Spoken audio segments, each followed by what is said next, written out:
In a big jolt to the Democratic Party, a new poll from the Wall Street Journal has pegged the party's approval ratings at its lowest in over 30 years. Now, according to the newspaper's poll, the Democratic Party is viewed negatively by nearly 63% of the American voters, and only about 8% of the voters viewed them favorably. To add insult to injury, the poll also found that while voters disapproved of President Donald Trump's handling of a variety of different issues, they generally said that they trusted the Republicans more than they did the Democrats to take care of these issues in the Congress. But all is not well for the Republicans either.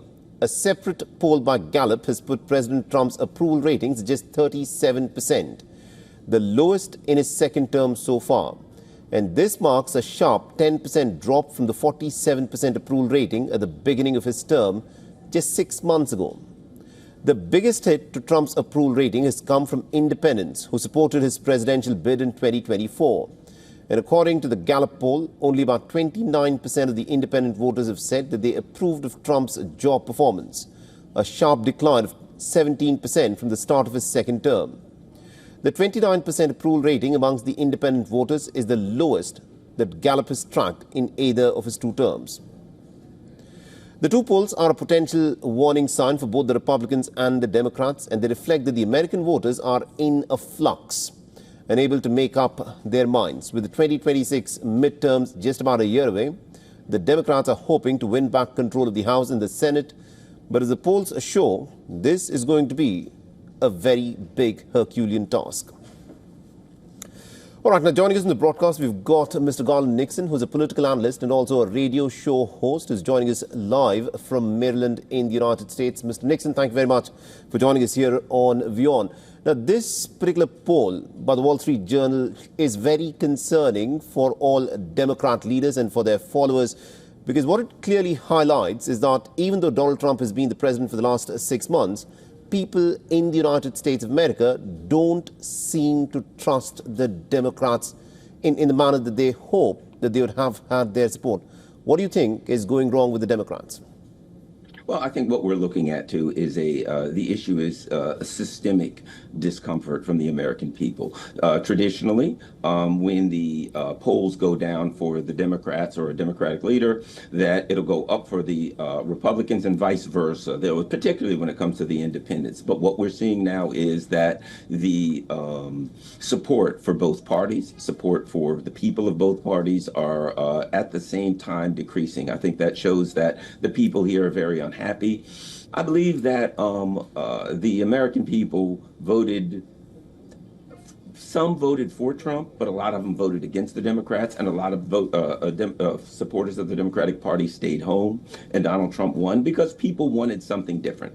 People wanted what all voters want: peace and prosperity. I think there were those who believed that Donald Trump would deliver it. A lot of us really didn't. But now I think what people are discovering is the system, as it is currently set up and constructed, will not deliver the peace and prosperity that the American people want. And I think they're upset about it, and it's being reflected in these polls. I think that's an important point that you make, because if one party's popularity goes down, one would expect that the other one would go up. That has not happened, because Donald Trump's popularity is down by 10% from the time that he took charge in the office. Now, peace and prosperity is what he promised. There are wars that America has backed, that is in the Gaza Strip and also in Ukraine. Trump said he would be able to end these wars. That has not happened. And the Epstein scandal, this is denting Donald Trump in a pretty big way. To what extent do you think these issues of controversy are alienating Donald Trump's own electoral base?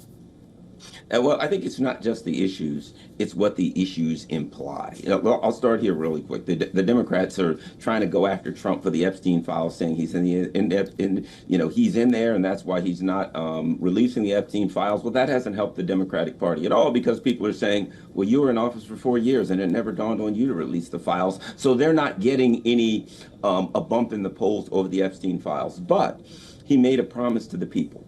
And I think the issue of Epstein being that it's crimes of moral turpitude, and that it appears to point directly to elements within the U.S. intelligence community. I think that supporters of Donald Trump saw this as an opportunity to clean up the deep state, as it were. They wanted the deep state cleaned up. I think now they're looking at Donald Trump and saying he's just another defender of the deep state, and they're losing any hope that Donald Trump will deliver on any of his promises. And it certainly appears that he doesn't intend to, because Donald Trump not only said he's not, well, I'll put it like this. It would be bad enough if he said, I'm not going to deliver the Epstein files, but he's gaslighting his voters by simply saying they don't exist when everyone really knows that they do exist. So we're looking at an anger, an exhaustion, and a disappointment in the people that have traditionally supported President Trump. Right. We'll have to leave it there. Thank you very much indeed, Mr. Nixon, for joining us with that perspective there. Thank you.